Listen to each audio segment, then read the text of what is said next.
Tantum ergo sacramentum veneremur cerlui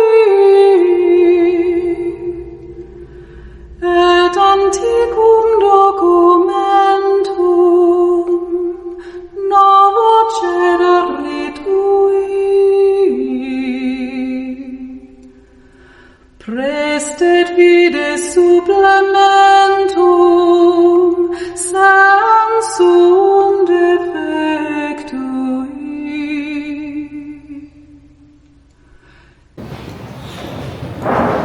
Queridos hermanos, sean bienvenidos en este domingo a esta celebración de la Eucaristía. Hoy la Iglesia se viste de gala y en la mayoría de los lugares sale a las calles para celebrar una solemnidad que busca trascender la razón del humano para darnos a nosotros el sabor del cuerpo y sangre de Cristo que se queda para que podamos nosotros, como lo dice el texto del Evangelio de Juan, comerlo, pero sobre todo alimentarnos para que tengamos la esperanza de la salvación. Es un día para detenernos, agradecer y renovar nuestros ojos ante el milagro del amor más grande de la historia. Dios no solo se hace. Veamos hoy cómo nos da una esperanza tan grande que se quedó en medio para vivir entre nosotros. Por ello, veamos cómo las lecturas forman un puente perfecto entre la memoria de lo que Dios ha hecho y el misterio que celebramos en el altar, y el compromiso comunitario que celebra o que implica el celebrar esta Eucaristía. Tomamos la primera lectura del libro del Deuteronomio, en el cual Moisés dice algo que se convierte en vital para nosotros. Acuérdate de todo el camino que el Señor, Dios, te ha hecho recorrer. A veces nosotros tenemos memoria de todo. ¿Por qué? Porque aquello que pasó, incluso lo bonito, parecía que lo perdemos tan fácil de la memoria o lo escondemos en la memoria que no hacemos un ejercicio para acordar de él. Y hoy el Deuteronomio nos habla de ese recuerdo del pasado, del desierto, que fue un lugar de prueba, de hambre, de sed, pero también fue un escenario donde Dios manifiesta su providencia, dándoles el maná a nuestros padres, un alimento que ellos no conocían. Pero vean ustedes también que Moisés hoy nos recuerda que al ser humano, que no solamente del pan se vive, sino de toda palabra que sale de la boca de Dios. A veces nuestra vida puede ser un desierto. En muchas ocasiones pasamos dificultades que se convierten en unos desiertos de aridez, de sequedad, de crisis, de vacíos, que al final pareciera que estamos buscando cómo llenarlos. Y hoy, uno de los grandes cosas que buscamos cómo llenar los vacíos de nuestra vida, entonces nos ha puesto en nuestras manos un teléfono con un calificativo que pareciera que aturde y en otras ocasiones distrae tanto que nos aleja de Dios. Por ello vean ustedes los dispositivos electrónicos que nos ayudan a dar comunicaciones más profundas, cercanas y rápidas, pero que pareciera también que nos entretienen tanto que nos distraen de Dios. Pero vean ustedes que el desierto nos enseña que almas profundas del corazón humano solo las hace Dios. Vean ustedes cómo dentro del mundo en el que estamos con tantos vacíos y carencias, no podemos pensar en otra cosa para satisfacerlos que no sea de la mano de Dios. En el Evangelio, Jesús hoy da un paso definitivo y eleva la promesa del desierto a su máxima expresión. Él dice claramente: yo soy el camino que va para el cielo. El que coma de ese pan vivirá para siempre. Jesús no está hablando de campo y usando un lenguaje puramente simbólico, un lenguaje en el que los judíos cayeron en controversia, porque si bien es cierto, ¿cómo podemos consumir el cuerpo de un hermano nuestro?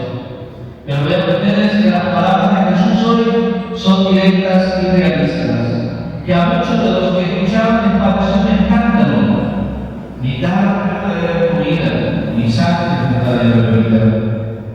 Pero vean que es una frase que trasciende, es una frase que Jesús coloca para que nos quedemos con la gracia del sacramento de la Eucaristía como presencia real de Cristo.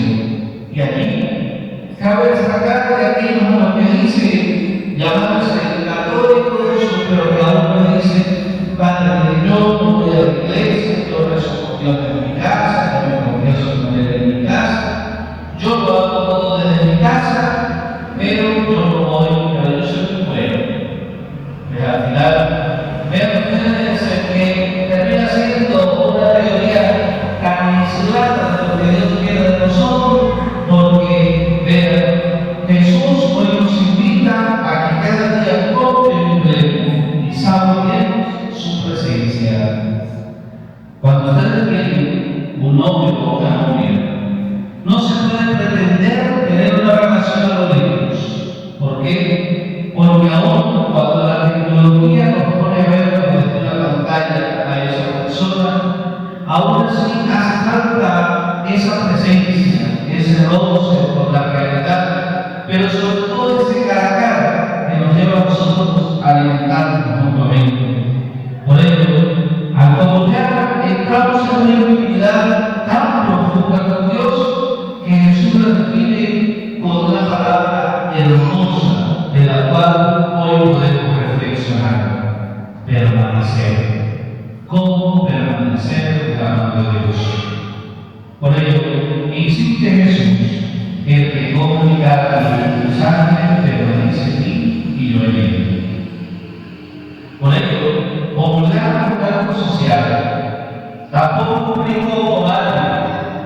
Incluso cuando vamos a misas muy concurridas, pareciera que para dónde vamos nosotros, para dónde van todos. Entonces, en ese afán, muchos que tienen años y han distanciado su relación con Dios, se acercan a comulgar con el evento social.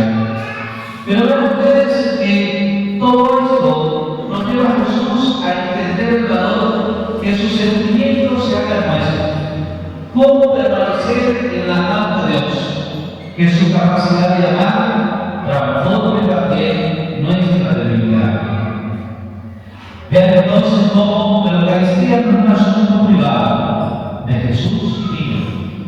No podemos pensar de que yo veo la misa por televisión porque está lloviendo, porque hoy no voy a lugar, porque hay eso, y quién sabe sentar, sacarla mucho, entonces mejor la veo por televisión. Pues parecía entonces que cuando nosotros conformamos nuestra vida a la pantalla y nos alejamos del sentido real del humano, que es sabroso saborear la presencia del que se ama, que es sabroso saborear el abrazo del hermano, pero para poder saborear ese abrazo tenemos que querer el hermano. Por ello, qué hermoso es saborear la presencia de Dios cuando se queda y se quiere permanecer en medio de nosotros, en su cuerpo y en su sangre. Por ello, el Padre somos, y así nosotros, aunque somos muchos, formamos un solo cuerpo, porque todos comemos del mismo pan. Por ello, la fracción del pan es la comunión con la sangre y con el cuerpo de Cristo. Pero también es la comunión con el hermano que está sentado al lado de nosotros en la barca. Dios quiere de nosotros hacer una comunidad de amor. Y es una comunidad de amor tan especial que cuando vamos a misa no nos coloca a veces ni siquiera con un conocido plano. ¿Por qué? Porque Dios nos conoce a todos por igual. Y aunque nos coloca un plano de la barca detrás de la nuestra, es simplemente un hermano que Dios nos invita a amar tal y como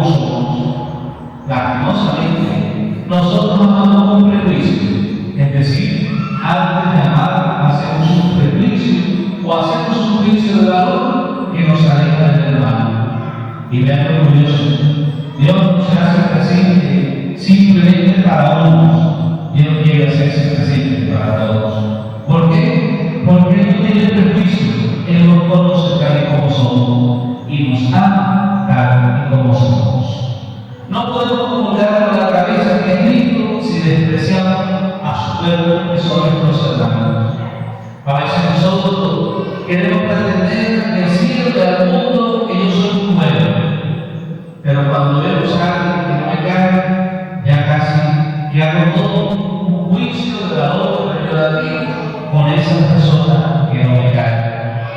¿Quién soy yo? Si digo amar a Cristo, debo amar al hermano. Si digo amar a Cristo, que hoy lo veo en la Eucaristía, pero también debo amar a mi hermano, que Cristo nos convocó y está ligado también en ella.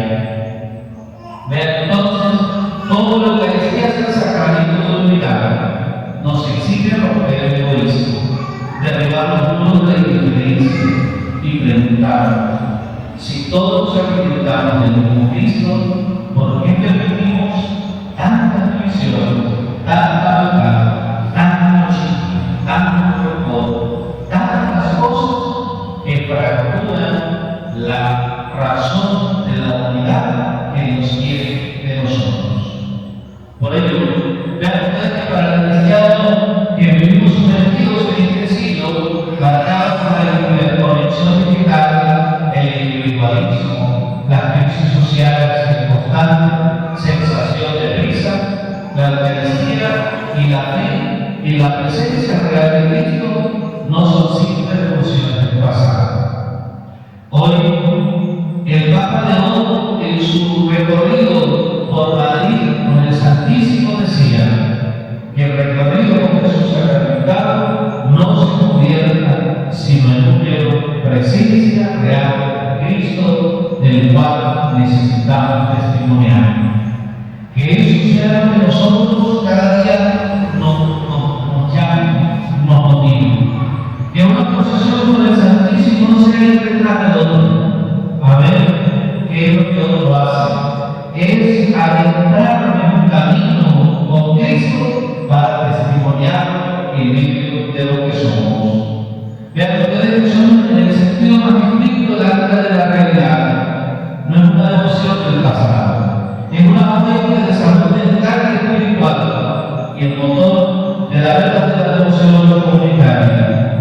Por ello, vean ustedes cómo hay algo fundamental que hoy nos preguntamos: ¿por qué hoy encontramos tantas cosas espirituales y antes no era así? ¿Por qué hoy encontramos tanta maldad en el mundo si antes no la había tanta? Pues creo que podemos responder con dos cosas. Probablemente antes existía igual maldad. El problema estaba en que los sistemas de comunicación eran tan tardios, lentos, distantes, incluso a veces hasta nulos, que no nos llevamos a entrar en el pasado de la humanidad. Y probablemente sea una de las respuestas. Pero para mí, la gran respuesta de la maldad en el mundo de hoy es que no han entendido la presencia de Cristo. Porque mientras nuestras abuelas, aún cuando le critiquemos por su ortodoxia o antigüedad, amaban a Dios y respetaban todo lo que significaba lo divino, nosotros pretendemos relativizar. Nosotros hoy en día, incluso hasta la presencia de Dios, la queremos ver relativa para poder acomodar a Dios a nuestra medida. Y Dios no es nuestra medida. Dios es Dios a su medida, de su manera, pero de Él vivimos y en Él tenemos que reposar nuestra vida y nuestra existencia. Celebrar, por tanto, hoy en el día de Corpus Christi es celebrar también y retomar aquella abuela que con tanto amor y honra como hoy a la iglesia, porque sabía que la presencia de Cristo estaba allí y que Cristo era capaz de llenar y de satisfacer todo cuanto nosotros queríamos. Por ello, que podamos ser capaces de reconocer a Cristo en la Eucaristía, pero después de reconocer, que nos mantengamos y permanezcamos en su amor y en su presencia. Que Eucaristía no se convierte entonces en un evento social. Ya fui, ya cumplí, ya me voy. No, todo lo contrario. Recuerde que en muchas ocasiones han visto ustedes hablar de Eucaristía y misa.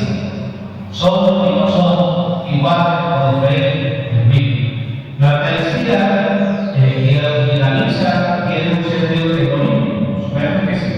Pero cuando hablamos de misa, estamos hablando de la última parte, cuando el sacerdote, luego de dar la bendición, hace purificación a una misión. Es decir, cuando dice, pueden irse en paz, es la razón de entender la misión de ir a anunciar lo aprendido y lo vivido a aquellos que quedaron en casa y a aquellos con los que yo me encuentre a lo largo del día.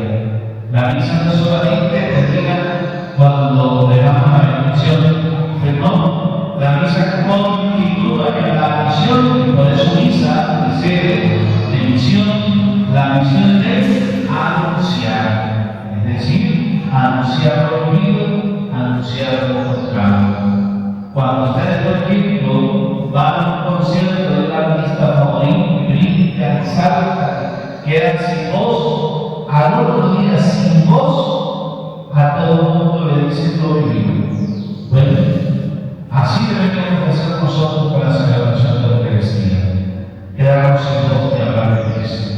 ¿Por qué? Porque es Cristo que nos invita a contemplar en su amor, en su presencia en el altar. Cristo que se ha quedado con nosotros para darnos la esperanza de vida.